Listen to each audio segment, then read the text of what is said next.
स्वागत है आप सभी का अपने चैनल ऑनलाइन स्टडी 1.6 में। इस वीडियो में कक्षा 10 की हिंदी की पाठ 7 परंपरा का मूल्यांकन का VVI ऑब्जेक्टिव प्रश्न याद करने वाले हैं। देखिए, परंपरा का मूल्यांकन जो है यह एक निबंध है जो कि रामविलास शर्मा जी के द्वारा लिखा गया था। तो चलिए अब प्रश्न को देखते हैं। देखिए, पहला प्रश्न है, बड़े भाई किस लेखक की रचना है? तो बड़े भाई जो है वो रामविलास शर्मा जी के द्वारा लिखा गया था। तो बड़े भाई किस लेखक की रचना हो जाएगा? रामविलास शर्मा का। तो इसका सही उत्तर हो जाएगा option number C, Ramvilas Sharma. इसके बाद अगला प्रश्न है, निम्नलिखित में से कौन हिंदी आलोचना के महत्वपूर्ण हस्ताक्षर थे? तो रामविलास शर्मा जी जो थे वो हिंदी आलोचना के महत्वपूर्ण हस्ताक्षर थे।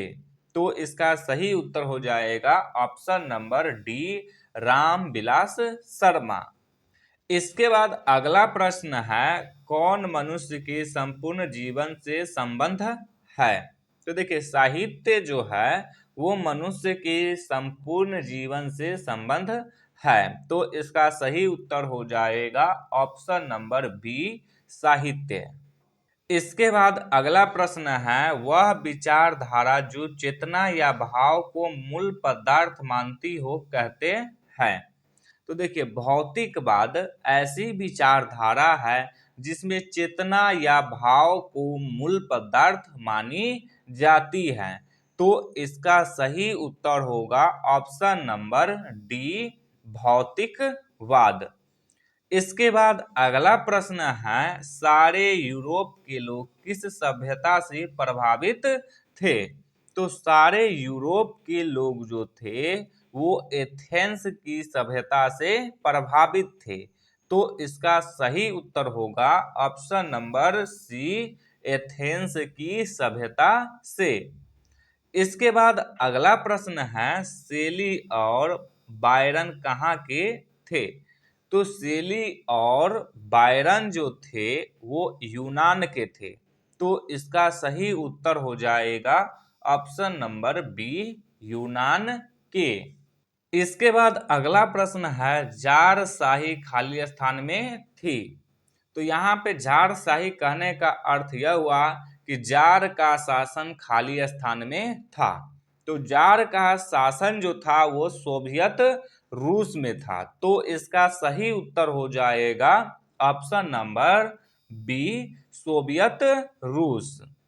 इसके बाद अगला प्रश्न है, रूस की क्रांति कब हुई थी?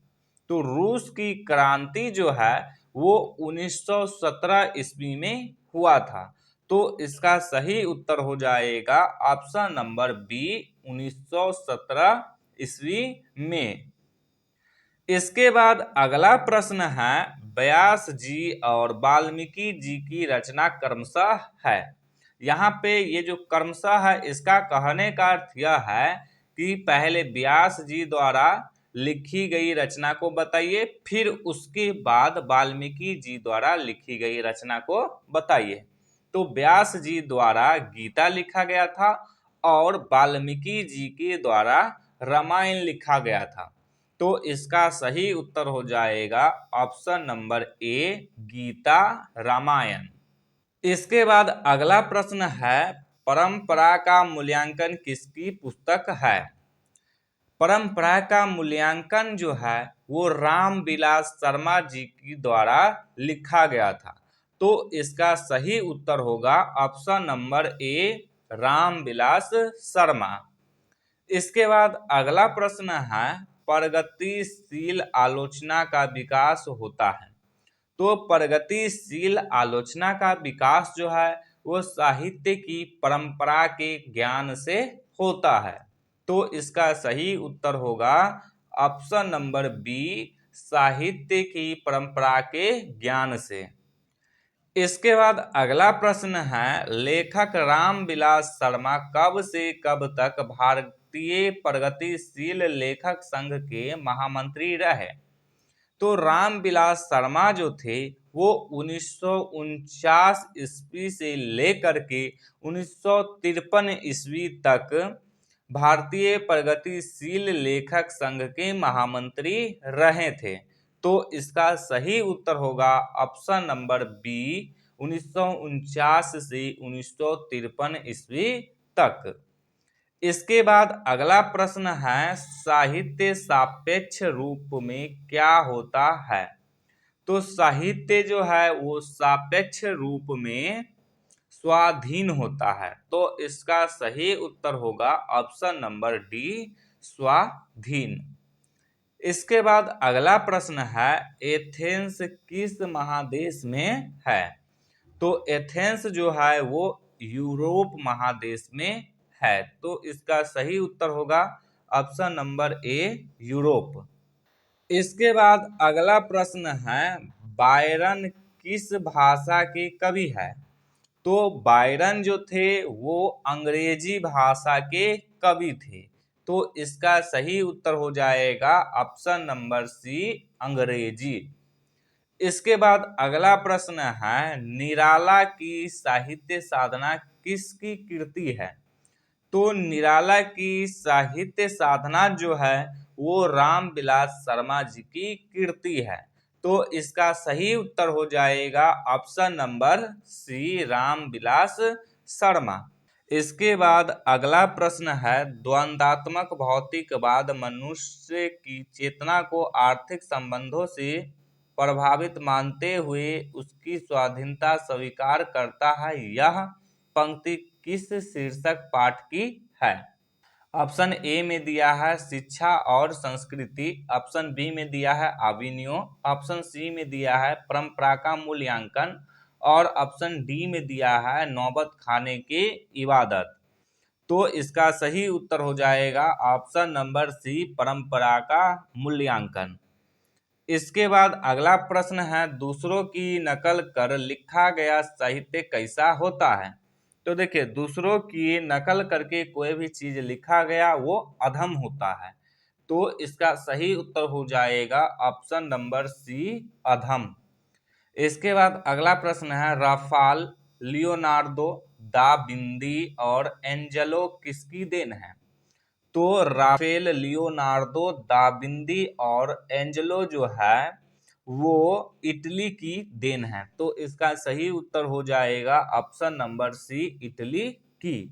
इसके बाद अगला प्रश्न है, शेक्सपियर कौन थे? शेक्सपियर जो थे वो एक नाटककार थे। तो इसका सही उत्तर हो जाएगा ऑप्शन नंबर ए, नाटककार। इसके बाद अगला प्रश्न है, निराला की साहित्य साधना कितने खंडों में रचित की गई है?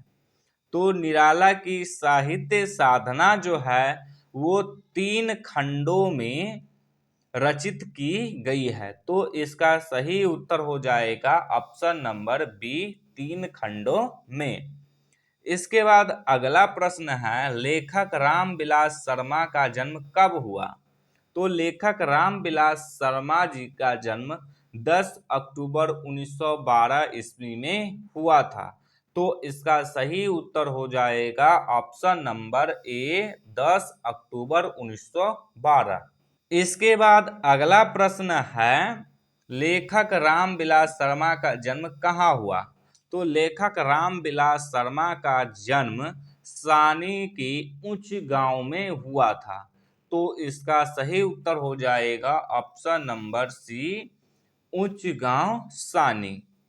इसके बाद अगला प्रश्न है, प्रेमचंद और उनका युग किनकी रचना है? तो प्रेमचंद और उनका युग जो है वो डॉक्टर रामविलास शर्मा जी की रचना है। तो इसका सही उत्तर हो जाएगा option number B, doctor Ramvilas Sharma. तो उम्मीद है कि आप लोगों को ये सभी प्रश्न याद हो गया होगा। यदि याद हो गया हो तो इस वीडियो को लाइक कर दीजिए और चैनल को सब्सक्राइब जरूर कर दीजिए।